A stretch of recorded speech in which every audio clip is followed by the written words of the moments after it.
So Night of Champions happened. Let's just say this show was not. This show should not have been called Night of Champions. Let's be for real here. There was no point of this show being called Night of Champions because literally, when a show that has, what is it? This show. So for once, WWE gave us like more than 5 matches. So there was 6 matches on this show, right? But yet this show went on to have 6 matches. Only 2 matches were literally for titles. Originally, yes, we were supposed to have Dominic Mysterio versus AJ Styles. And then they basically, decide, oh, we're not going to do that match. Gave us a bullshit excuse like, get it, oh, Dominic's injured, blah, blah, blah. Even though we know the true reason why. But, yeah.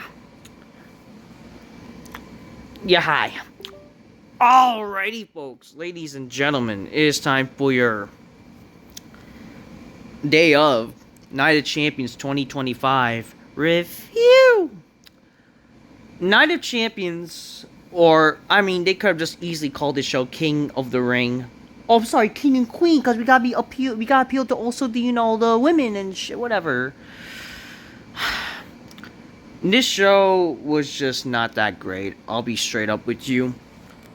The only thing that basically had this show going was Cody and Orton and Cena and Punk, and that sort of overbooked type of match, which I have no problem with overbooking, by the way. I really don't. But in the end of the day, it's clear that WWE doesn't really have much ideas, or even Triple H, because if you look at the match, the main event, it's basically the same thing that we would see since WrestleMania 40 with the Bloodline Rules match. It's wow. Interferes up the wazoo, but whatever. I mean, it is what it is. I don't know what else to really tell you. The show wasn't terrible, but it wasn't great at all. I'll be honest with you. This show really just only had 2 matches that I guess I didn't mind seeing. But if you really think about it, those 2 matches basically copy and paste the same thing that happened in each match. They had a formula that was basically too similar, which kind of just it didn't make the match really much of a difference. False finish. Then, person goes for a weapon, but then doesn't really use it. And then, was about to cheat, but then, shenanigans. Which I did not like. With both Orton and Cody along with Cena and Punk, where it basically felt like the same match almost. Which I didn't like. It's they kind of copy and paste.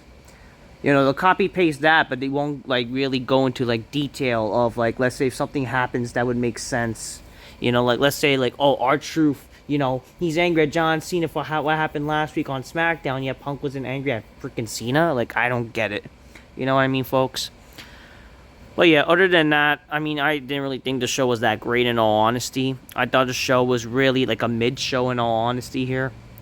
But it is what it is. I'm happy that the show was early, not nighttime. So I will give credit to that. And hey, so now the show is over.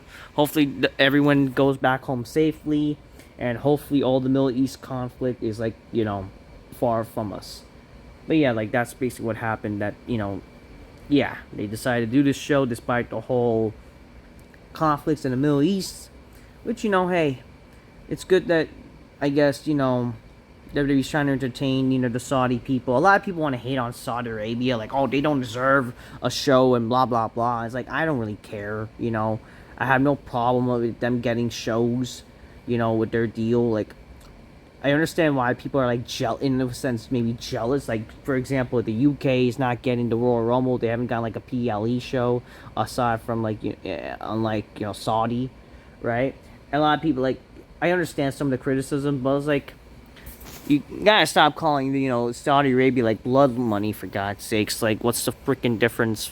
It's just, it's an international show, for crying out loud. So, the show started with, the King of the Ring finals. Cody Rhodes defeating Randy Orton. As expected. Again, there's really no reason for Cody Rhodes to be in this match. There's really no reason for Cody Rhodes to really need a King of the Ring win when literally he pinned John Cena at Money in the Bank. He did not get his one-on-one rematch yet. Like, I don't understand why he has to go through the King of the Ring, which I don't get it, in all honesty. It's no reason. But whatever. We got this match. I guess, get it, there's a little story because they're back, they were former Legacy people. Yeah, so we have to, like, homage all the PG fans and all that kind of shit to try to, like, appease to them now because those are the only people that are probably watching now. So yeah, we had that. They mentioned, like, a little bit of their history of fighting and whatever. The match was fine. What I will say I liked about this match is they had Randy Orton selling throughout the match. Like, Orton, he hurt his back, and I like that they were selling in the match. So, good job on Orton actually using some psychology in this match. So I give that credit, but the thing is, the problem with this is, like, both Randy Orton and Cody Rhodes are baby faces, and I just don't get, like, why would Cody go after that when he's like a baby face? You know what I mean? So I don't get it. But regardless, the match was fine. The only problem again is false finish up the wazoo. Like, every fucking match nowadays in WWE is a fucking false finish. Even in the freaking main event, I'm tired of it. I'm tired, like, all of these false finishes in these matches. Like, god damn, like, let these matches actually, like, freaking sell these finishes. Protect these finishers, man. Like, it's not fair. It's so fucking annoying. Cody did 2, like, Cody cutters. Whatever. They could have made, he used, like, Orton's, like, one of Orton's signature moves that adopted from Orton, and they didn't even, like, sell something like that, where Orton basically take an RKO, except it's, like, leaping off the ropes, but whatever. So that didn't happen. Whatever. Cody, Orton, he did an RKO after one Crossroads. Out of nowhere, whatever. And then eventually another RKO when Cody was about to do, like, the disaster kick or something. I don't know. And then eventually Orton, for no reason, which, again, he's a babyface, right? He decided that he was going to go after get a chair, which I don't get. But then, he's unhooking, like, the turnbuckle. So he's, like, becoming, like, he's using heel-its tactics, which makes no sense in my honest opinion. I get it, maybe, like, this is supposedly help turning Orton to a heel because that's what they're probably trying to do. I don't know. I just think they overdo Orton's heel turn. Like, Orton has been so much a heel now, it's like, whatever. And I don't even think, like, it's worth it with the fans, like, cheering for Orton. You know what I mean? Oh, yeah, before that, like, Orton was debating to do a punt kick. So much for, like, I'm going to do anything I can to win this match and whatever. After unhook, but that he got distracted from that. Eventually, Orton unhooked the turnbuckle, but then it backfired. He got bumped to the turnbuckle, and then Crossroads, and 1, 2, 3. Then Cody Rhodes celebrates while we see Orton's, like, kind of a little angry, like staring at Cody, basically indicating that, probably teasing, maybe a potential heel turn, whatever. Cody Rhodes says, I'm coming after the title. I'm gonna win it back. I'm coming after the ball, but I gotta give my props to guys like Jey Uso, Randy Orton, who are who carried this tournament. My boys, I'm proud to share the ring with them, and the quarterback's gonna get back this title. And, like, guys, shut up. You know what I mean? Whatever. So he celebrates. You see Montez Ford and Angelo Dawkins celebrating their tag title, whatever the fuck it was on SmackDown. Yeah, the second match. So I want to talk about this. So Rhea Ripley versus Raquel Rodriguez happened. It's a street fight, and it didn't even feel like a street fight at all.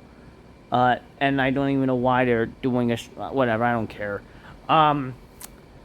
They had a backstory. They had, like, a video package, and I'm just thinking to myself, why don't they show shit like that on the television? Like, it would make sense. Like, get it, they're old friends. And, like, I didn't even know this. I didn't even know, like, they didn't even showcase, like, they faced each other at NXT, but they eventually gained respect for each other, and eventually, they're friends. And then it all changed at Bad Blood or whatever. And I'm just thinking to myself, where was this? Like, where was this? So, like, since when they were, like, best friends, supposedly, on the main roster? Why didn't it show that? And why did they not mention this since when Raquel joined Liv Morgan, for crying out loud? It's like, why are they lacking the backstory and not showcasing this? Like, this is just them trying to find an excuse. Like, see, this is why this match is happening. Roxanne Perez showed up during the match, and she couldn't even help freaking whatever. We saw Julie, and we saw Tiffany. Yeah, I guess these women, you know, oh, screw you guys defending your titles. We'll just showcase you. Get it? Because it's Night of Champions, which I don't get. Oh, yeah, you're Night of Champions. Sorry, no, screw that. We're doing the tag titles on Raw. It's like, what the fuck are we doing? And who the fuck want to see this shit? So, tonight we see heel versus, babyface versus babyface. Now we're going to see heel. These are heel tag teams. What are we doing? So yeah, Rhea Ripley won the street fight, and I don't know why the fuck this was a thing. Why are they? I mean, I have no problem like doing like some high spot thing, but it's like, what the like, was this necessary? Oh, people are like, oh, this was just like Kurt Angle slamming Shane McMahon. And it's like, that was unique at the time, and it made sense. And you didn't need a referee to freaking hold up that shit. This is clearly like, it ruined the kayfabe, for God's sakes. But I don't know. This match was just, who the hell cares? Okay.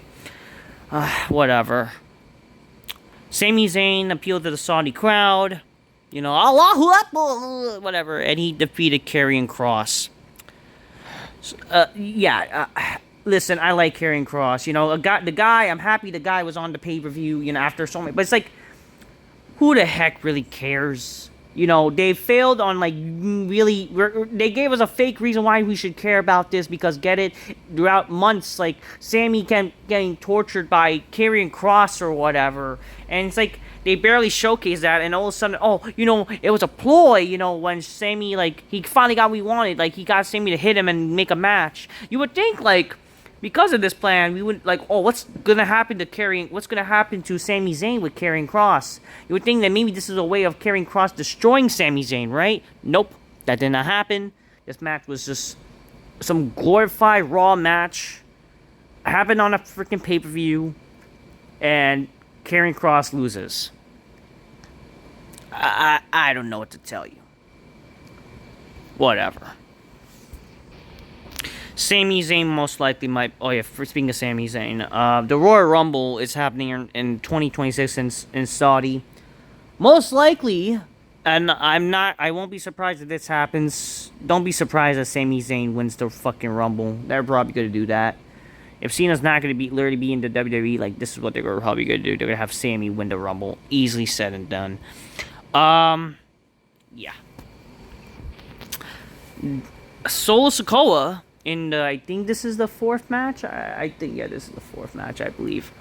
Solo Sikoa defeated Jacob Fatu with the help of the returning Tonga Loa, and now the debuting Hikelo. I think that's what you call him, Hikelo, aka now they're calling him Tonga Leo or whatever. I was like, man, everything about Tongas or something, whatever. Yeah, this Hikelo guy, very tall, dude. And you know what? Hey, good to see that. It does help, I guess, the new bloodline. But yeah, it's the new bloodline now. The new bloodline are basically, like, you know, still alive and well. And now Solo is a United States champion.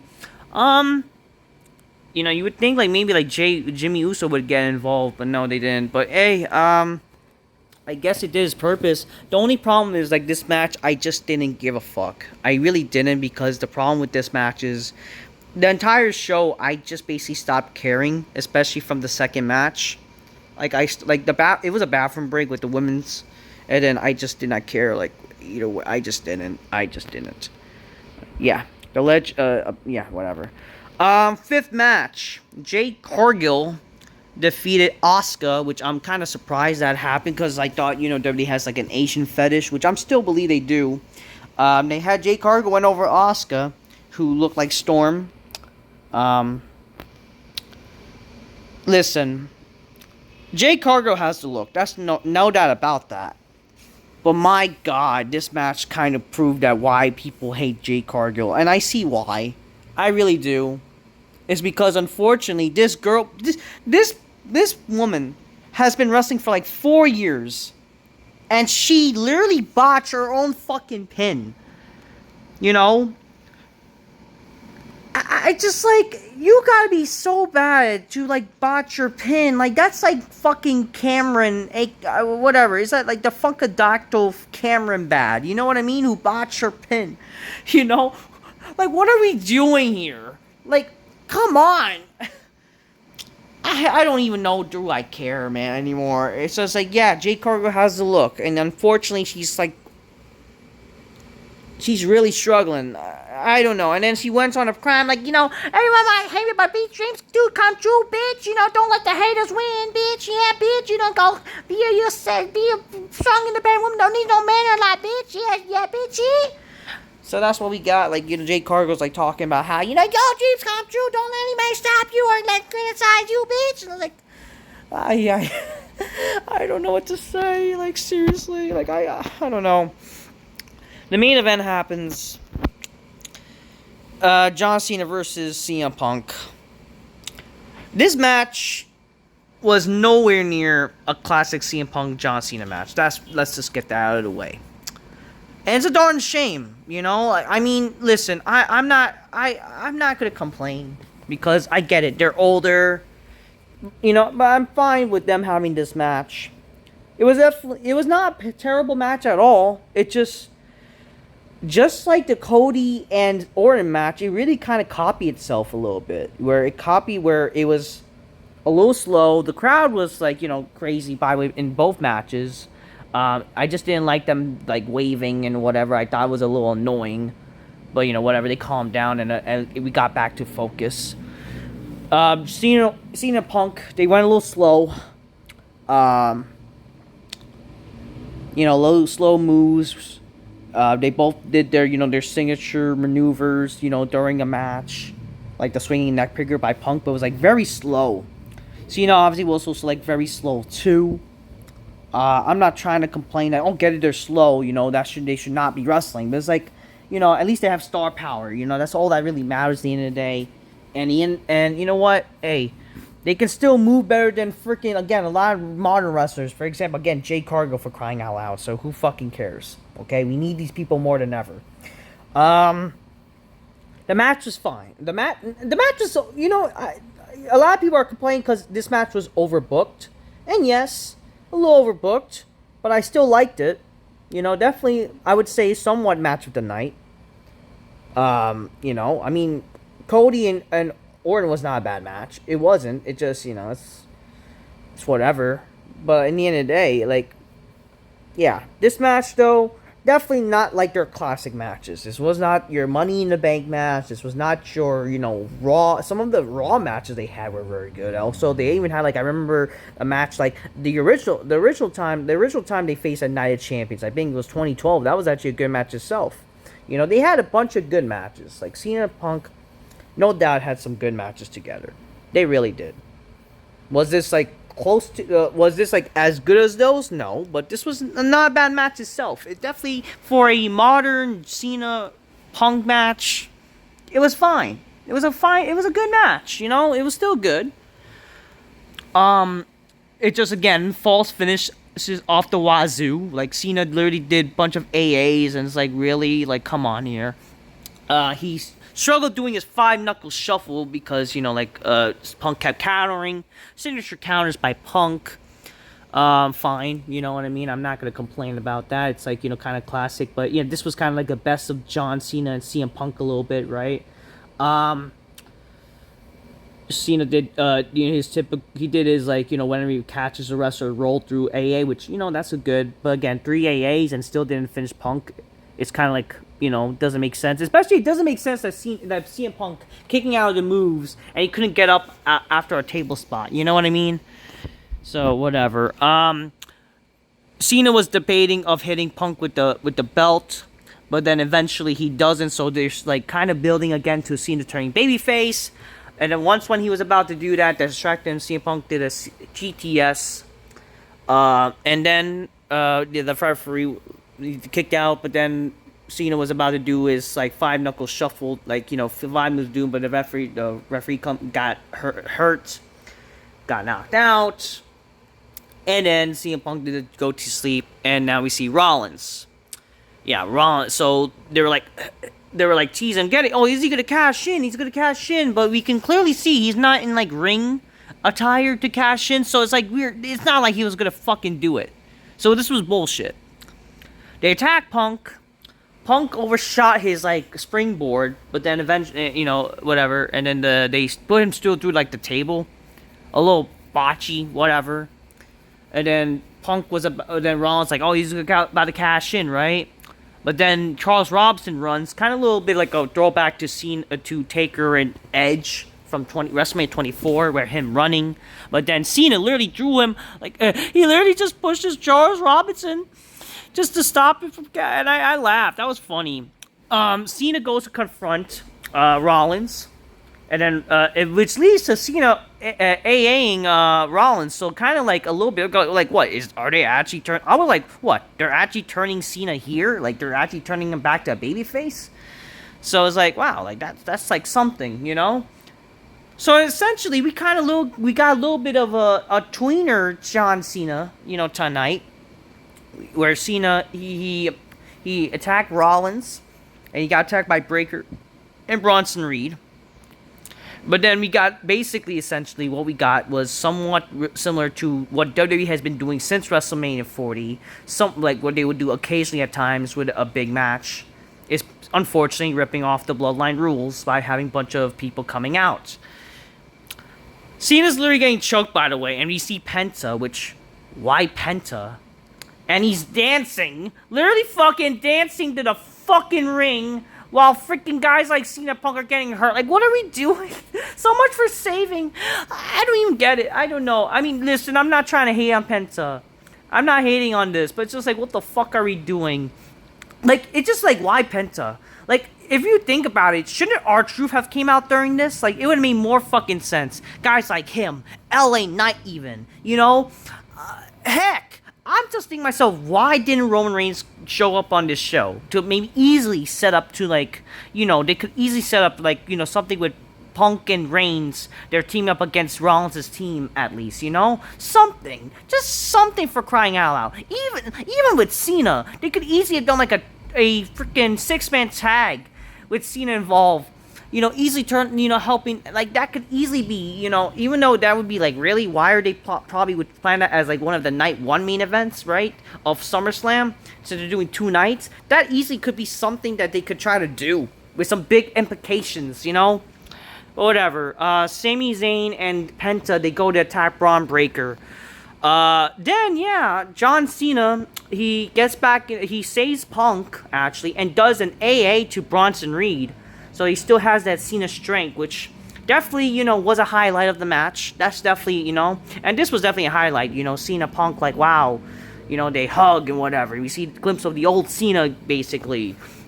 But then he has the same stare as he did when he turned on Cody Rhodes with The Rock, you know, right? And then he was about to low blow him. But then Punk countered. He was about to go sleep, but then Rollins got involved, hits Rollins with Punk with the briefcase, curb stomp, and then Cena throws Rollins out of the ring and capitalized 1, 2, 3 with the referee, the original referee, waking up out of nowhere, and that's how the match ends. And Cena just ends the match. A fun fact, like, we're gonna probably see a lot of Catwoman attires on the Royal Rumble when they do it to women, which I'm not complaining, because I do, you know, women with letters pretty hot, I'm not gonna lie. Yeah, I don't know why, like, yeah, Orton, like, so, like, Orton, so they ripped off the whole, like, you know, basically both matches kind of ripped off each other, which is like, really, I don't know what to say. Yeah, this is definitely me material. Yeah, so Cena, you know, winning the match, I guess it's a good out for the match, you know, just a way to end that little thing. But I mean, with Rollins getting involved, you know, easily could have set up like a future, future revisit with Punk. Like they could have continued Punk and Cena feuding a little bit.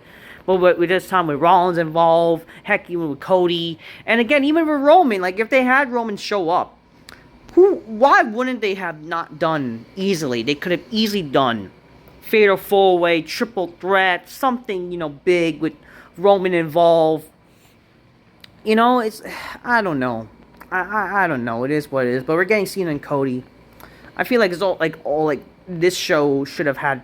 This show should have had Cena, and this show should have had Cena and Cody, and then we could have got like SummerSlam Punk and Cena. Because I really don't really care to see Cody winning the title again or whatever, unless they're really planning that double turn that's apparently people are speculating. I don't know. But yeah, like Cena wins, he celebrates and like take a look at this, and then he's posed with the title. Yeah, and obviously this is definitely a funny image that we see. But you know, despite like the false finishes and kind of a little slow, the match was good. You know, I'm not complaining in terms I don't really hate the match. You know, even though it's like a ripoff of every Bloodline rules, like every time like a big title match, it seems like they always start ripping off the Bloodline rules. That's what they seem like they were trying to do, essentially. Especially with WrestleMania 39. If you remember WrestleMania 39, the main event, it was not even a no DQ match, and there was like a bunch of interferences and shit like that. I don't know, I feel like it's like a formula that they keep trying to do, unfortunately, and overdoing it. So, yeah, I'm not really a big fan of, like, repeating the same shit a bunch of times, especially in, like, the same stance. Like, it's like every few months they're doing it without, like, maybe waiting a few years to even do something similar. You know what I mean, folks? But, yeah, you know, I still enjoyed, like, I mean, I did not care. I have no problem with the chaos. It just definitely was ripping off. Like, we've seen it a bunch of times. That's the problem. But other than that, the main event was good. Opening match was fine, you know. But overall, I thought the show was pretty mid, in my own honesty.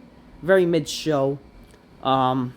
This is unfortunately like one of the reasons why people hate the Saudi shows, because sometimes WWE doesn't really care that much, I would say. Even though on paper the show seemed like it could have been something. But you know, it is what it is. Yeah. I guess it's, you know, it's good to see Cena and Punk going at it one more time, you know, and yeah, we'll see what happens. Hopefully some good I mean, I'll be honest with you. Like, with SummerSlam literally coming up, and it's 2 nights, like, are they even going to really try? And again, like, I'm still contemplating if I'm even going to go to freaking SummerSlam. Because SummerSlam's in MetLife Stadium, which is in New Jersey. I could actually go to it. I could afford going to it. Obviously, like, it's too much. Like, really, like, there's costing an arm and a leg to freaking go to a show for just, like, one night. But, like, in the end of the day, like, can they at least try? You know, this is their biggest part of the summer. And it doesn't really seem like there's any direction going on so far. I don't know. This is what happens when you have like too many people you have too many masters to please. You have Saturday main event coming up as well. You have Evolution, which I don't even think like anyone's gonna care to watch or whatever. And yeah, I don't know. So that was Night of Champions. Mid-show in all honesty, but hey, it is what it is. Some good, mostly bad. Till next time, peace, yeah, bye.